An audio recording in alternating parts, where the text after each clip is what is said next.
Breaking! The Pentagon just deployed 3,500 U.S. Marines to the shores of Iran. Not to a base in Europe, not to a ship in the Mediterranean, to the Persian Gulf, right off the coast of Iran. And the Washington Post just revealed exactly what they are there to do.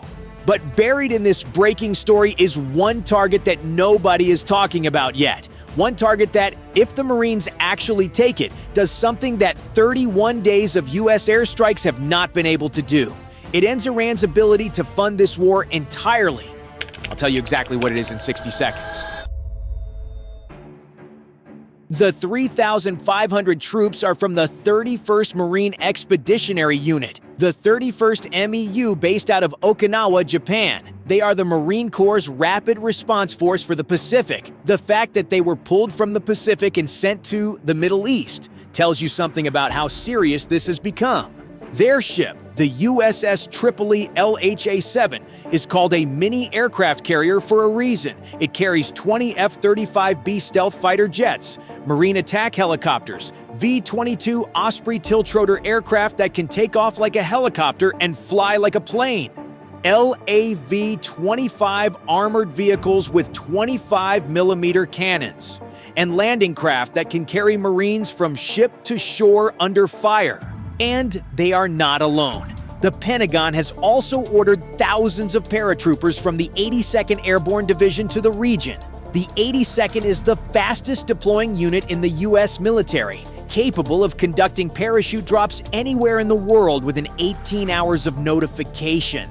A second amphibious group, the USS Boxer and the 11th Marine Expeditionary Unit, has also been ordered to the region.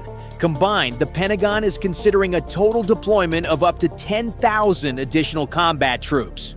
One more detail that has not made headlines. Before leaving for the Middle East, the 31st MEU conducted what the military calls CBRN drills. Chemical, biological, radiological, and nuclear defense training. That is not standard pre-deployment preparation. That is preparation for the possibility that Iran might use chemical or unconventional weapons in a ground engagement. Before I tell you what the Marines are planning, I want to show you something on the map, because when you understand what this tiny island is and what it does, everything about this war makes sense. Here it is, Karg Island, 8 kilometers long, 4 kilometers wide, smaller than Manhattan, sitting 15 nautical miles off the Iranian coast in the Persian Gulf. And through this one island, this one piece of coral in a sea full of oil, flows 90% of all Iranian crude oil exports. Let that number sink in. 90%. No other major oil-producing country in the world concentrates that much of its exports through a single point. Not Saudi Arabia, not Russia, not Venezuela, just Iran. And because of a combination of deep water, pipeline geography, and decades of infrastructure investment, there is no replacement for Karg Island. Iran has a backup terminal at Jask on the Gulf of Oman, but Jask can handle at most 300,000 barrels per day. Karg handles 7 million. Karg earned its nickname for a reason. Iranians call it the Forbidden Island. The island is under the strictest military control. Visitors are banned, journalists are not allowed, and underneath its ancient coral rock and medieval ruins runs a pipeline network that is the beating economic heart of the Islamic Republic. On March 13th, President Trump ordered U.S. forces to strike Karg Island. They hit over 90 military targets, air defenses, naval bases, mine storage, and deployment facilities. But they deliberately spared the oil infrastructure. Why? Because Trump knew the oil at $107 a barrel would go to $150 the moment the terminal was destroyed. But now, with the Marines in position, Trump has a different option. He does not need to destroy Karg. He can seize it. According to analysis from the National and 1945, here is how a Marine assault on Karg Island would actually work. Step 1. A 10 Warthog ground attack aircraft and Apache attack helicopters, already flying missions in the area, would hit remaining Iranian positions on the island to soften up defenses before any landing. Step 2. Marine units would conduct a helicopter-heavy air assault using V-22 Ospreys to drop troops directly onto the island from the USS Tripoli. This bypasses any beach defenses and puts Marines directly into the interior. Step 3. Landing craft would deliver armored vehicles, the LAV-25s, onto the shore, giving Marines a mobile fighting platform with a 25mm cannon to deal with any remaining resistance. Step 4. F-35B jets from the Tripoli would provide close air support overhead. One Pentagon official, speaking anonymously to the Washington Post, put the mission in stark terms. You've got to provide cover for the people on Kharg Island. That's the difficult task. Seizing it is not difficult. Protecting your guys once they are there is. Seizing it is not difficult. Protecting your guys once they are there is. That one sentence tells you everything about what comes next. Here is what the Pentagon is not saying out loud. Once those Marines land on Kharg Island, they are 33 kilometers from Iran.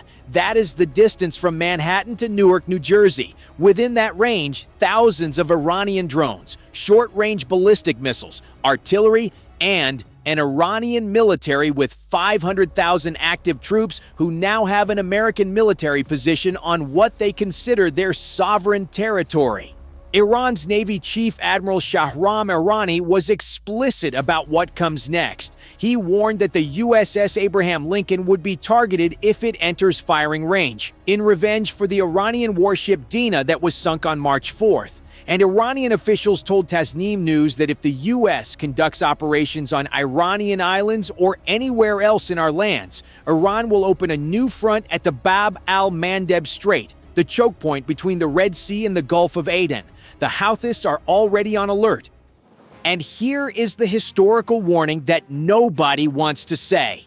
Iraq bombed Kharg Island repeatedly during the Iran-Iraq War throughout the 1980s, damaged much of the infrastructure, and Iran kept it running. Every time it was hit, Iran repaired it. After the war ended, Iran spent years hardening the island further, building underground storage, air defenses, fortified bunkers.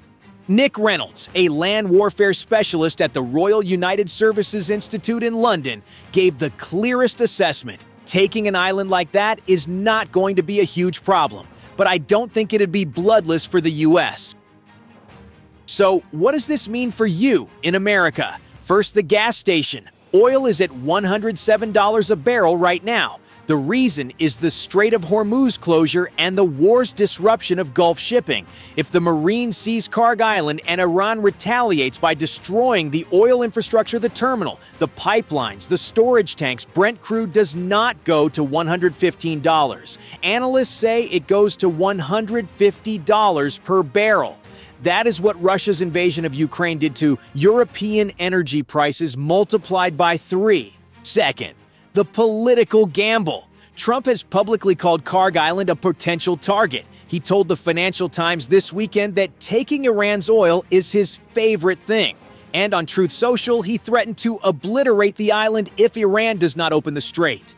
But his own White House press secretary said on the same day, the president has not made a decision. Someone in this administration is managing two completely different audiences at the same time. And third, China. Kharg Island handles roughly 1.6 million barrels per day of exports. Almost all of it goes to China. Beijing is the single largest buyer of Iranian crude. A U.S. seizure of Kharg Island is not just a military move against Iran, it is an economic move against China. It cuts off a major source of the discounted sanctioned oil that China's refineries have been running on for years. Beijing is watching every move in the Persian Gulf right now and updating its own risk calculations for Taiwan. 3,500 Marines are now in the Persian Gulf. The 82nd Airborne is on its way. The USS Boxer and a second amphibious group are ordered to the region. The target is an island the size of a small city that controls 90% of Iran's oil money. Trump has not approved the operation, but the pieces are all in place.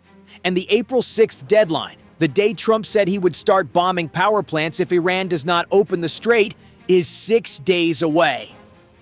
In the next video, we break down the April 6th deadline in full. What happens if Iran blinks? What happens if it doesn't? And what the world looks like on April 7th. Subscribe now and you won't miss it. It drops this week. I'll see you in the next one.